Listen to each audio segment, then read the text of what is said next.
जय श्री राम। शंखनाद में आपका स्वागत है। राहुल गांधी जो अक्सर नरेंद्र सरेंडर कहते रहते हैं कि नरेंद्र मोदी पीएम मोदी जो है वो सरेंडर कर देते हैं, लेकिन पीएम मोदी क्या करते हैं उसकी बात तो छोड़ दीजिए, राहुल गांधी खुद अपने प्रस्ताव पर संसद में सरेंडर करके बैठ गए। बुधवार को कांग्रेस को फजीहत का सामना करना पड़ा, शर्मिंदगी उठानी पड़ी और उसकी वजह रहे राहुल गांधी। संसद में अविश्वास प्रस्ताव पर चर्चा चल रही थी और अविश्वास प्रस्ताव लाई थी कांग्रेस स्पीकर ओम बिरला के खिलाफ, और इस पर चर्चा के बाद होनी थी डिबेट। वैसे तो ये अविश्वास प्रस्ताव में हार गए हैं क्योंकि इनके पास तो संख्या है नहीं, इन्हें तो सिर्फ ड्रामा करना था, माहौल बनाना था और इन्हें विक्टिम कार्ड खेलना था कि देखिए जी राहुल गांधी पर कितना अत्याचार हो रहा है। लेकिन वो तो चलिए बात अलग है, उस पर चर्चा करेंगे। लेकिन यहां हुआ क्या, 1.5 दिन की चर्चा हुई और कांग्रेस इस पर वोटिंग नहीं करा पाई। आखिरी में चर्चा के बाद वोटिंग होनी होती है, लेकिन वोटिंग नहीं हुई, ध्वनि मत से पास हुआ। ध्वनि मत से पास कब होता है? जब विपक्ष से भी इस पर चर्चा होती है कि भाई आप कैसी वोटिंग चाहते हैं, क्योंकि प्रस्ताव आप लाए हैं। इनसे पूछा गया हो कि आप इस पर बैलेट बॉक्स चाहते हैं कि संख्या बल आए, कि आप इस पर ध्वनि मत चाहते हैं। इन्होंने कहा ध्वनि मत। इस ध्वनि मत से इस पर जो है वोटिंग हुई और उसमें तो साफ है कि सत्ता पक्ष के पास ज्यादा संख्या है तो उसने जीतना ही था। लेकिन अगर बैलेट भी होता, अगर वोटिंग भी होती तो भी उसमें सत्ता पक्ष ही जीतने वाला था, क्योंकि संख्या ज्यादा है। और राहुल गांधी इसी बात से डर गए, पूरी कांग्रेस डर गई।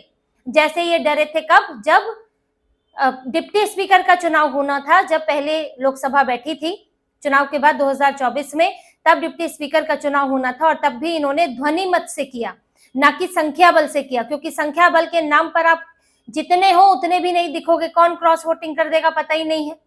यहाँ तो अभी कुल मिला के 200 से ऊपर आ जाते हो, लेकिन उतने भी ना पहुंचोगे। और कांग्रेस को बड़ा डर लगता है कि संख्या बल सामने आ गया तो घोर फजीहत हो जाएगी और ज्यादा बेशर्मी की, शर्मिंदगी की बात हो जाएगी।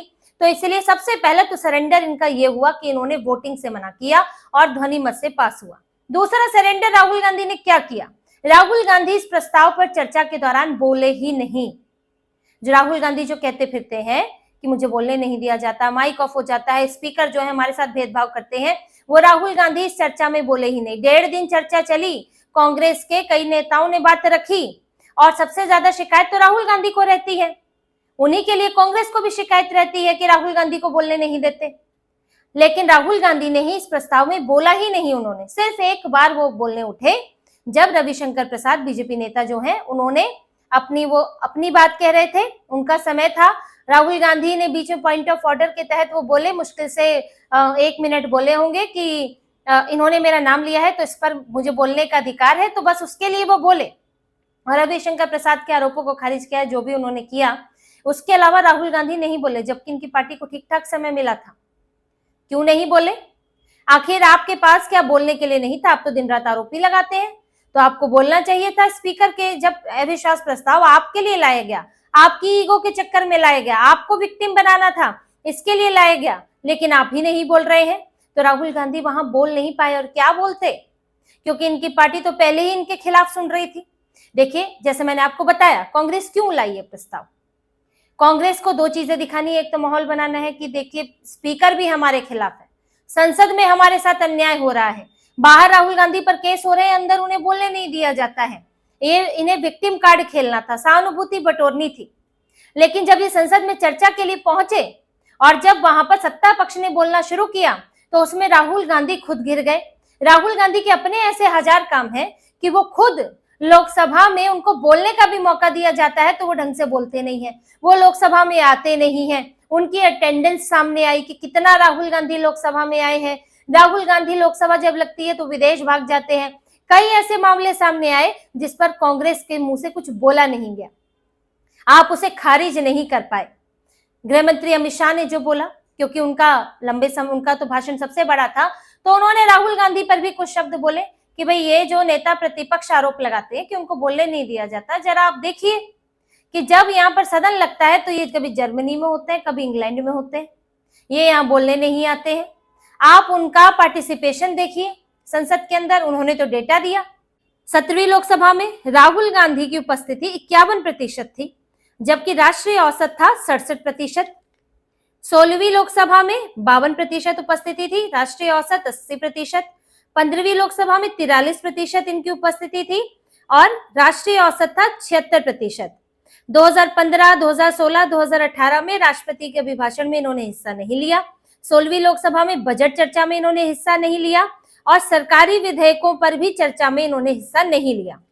ये सारी जानकारी गृह मंत्री अमित शाह ने सदन के पटल पर दी और ये कोई ऐसा नहीं कि मन मर्जी से बोल दिया, ये रिकॉर्ड में बोला है और संसद में आप कोई भी झूठी बात नहीं बोल सकते, बशर्ते कि राहुल गांधी तो ये आजादी लेकर चलते हैं कि मैं तो कुछ भी बोल सकता हूं यहाँ पर गृह मंत्री ऐसा नहीं कर सकते। तो ये आप खुद देखिए इस डेटा के हिसाब से जो राष्ट्रीय औसत है उतना भी ये नहीं बोल रहे हैं।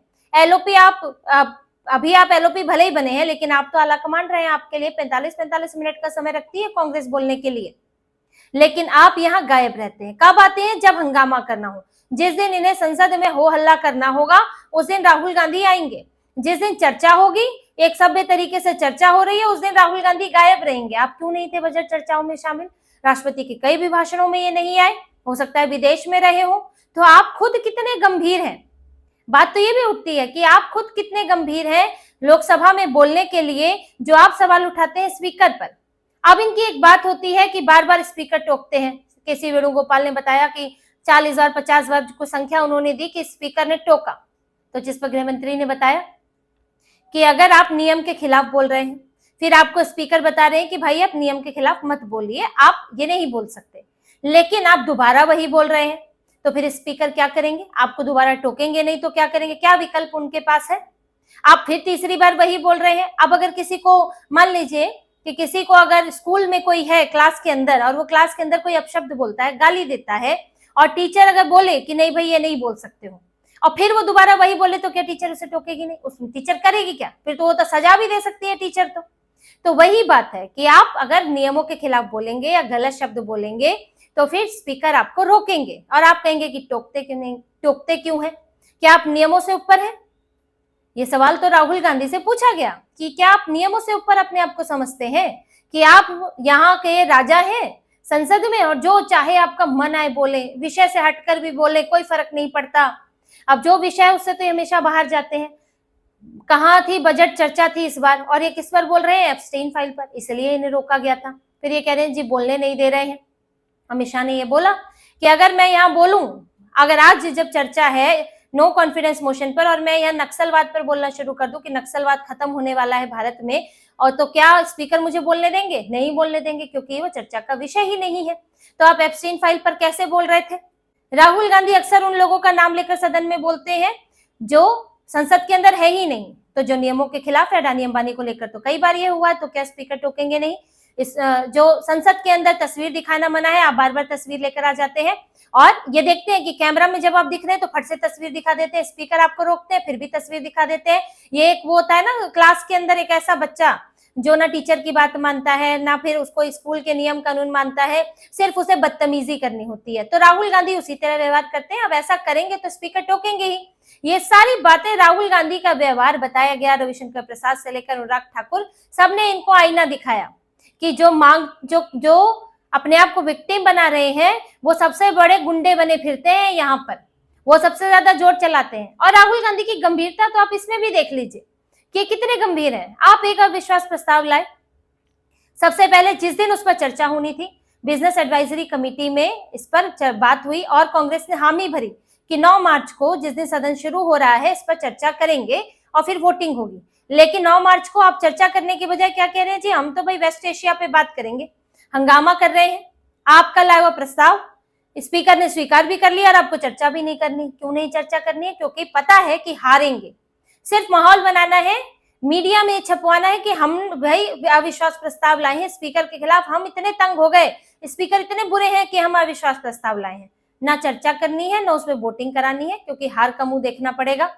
लेकिन संसद आपके हिसाब से तो चलता नहीं है, तो इसीलिए चर्चा तो हुई। अब गंभीरता इनकी ये देखिए कि ये बोले भी नहीं, उसमें आपके पास समय था, आप बोले नहीं। दूसरा, जब अमित शाह अपनी बात कह रहे हैं तो बीच में राहुल गांधी चले गए। अब इनका तो पूरे खानदान की आदत है, ये तो शाही परिवार खुद को समझता है कि हमें क्या जरूरत है, कौन है अमित शाह, क्यों सुने हम अमित शाह की, मुझे सब सुनेंगे। मैं बोलूं तो पीएम भी बैठे रहे यहाँ पर, लेकिन मैं किसी को क्यों सुनूं? ये कई बार पीएम मोदी बोलते हैं और डिबेट इन्हीं का ही राष्ट्रपति के अभिभाषण में करके उनको धन्यवाद प्रस्ताव में ये बोल के जाते हैं 1-1 घंटा, लेकिन पीएम को सुनने के लिए इनसे नहीं बैठा जाता। अब उसकी तो 2 वजह है, एक तो किसी की औकात अपने सामने कुछ समझते नहीं, ये अलग एक गुमान में जी रहे हैं, सत्ता में नहीं है लेकिन अलग गुमान में जी रहे हैं अपने कि हम ही भारत के सर्वे सर्वा है। दूसरी बात, अब इनको भाई बातें कड़वी हो तो हजम करने में दिक्कत होती है।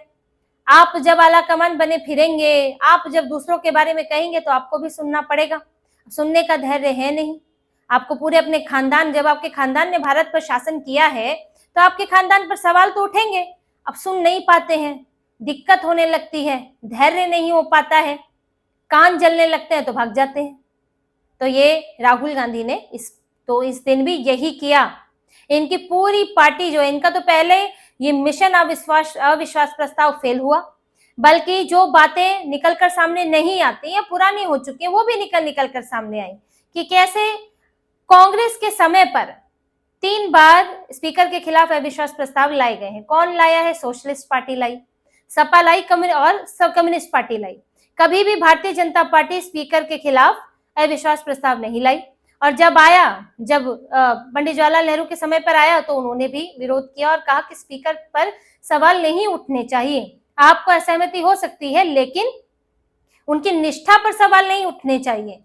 अब यहाँ राजीव गांधी ने भी ऐसी ही बात बोली थी, क्योंकि स्पीकर कांग्रेस का था तो इनको तो इनके परिवार के, इनके पिता और परनाना की बातें सुनाई गई। फिर ये भी देखिए कि जो सोशलिस्ट पार्टी, जो सपा समाजवादी पार्टी और जो कम्युनिस्ट पार्टियां यहाँ पर लेकर आई प्रस्ताव इनके स्पीकर के खिलाफ, आज ये उनके साथ बैठे हुए हैं, आज उनके साथ मिलकर प्रस्ताव ला रहे हैं।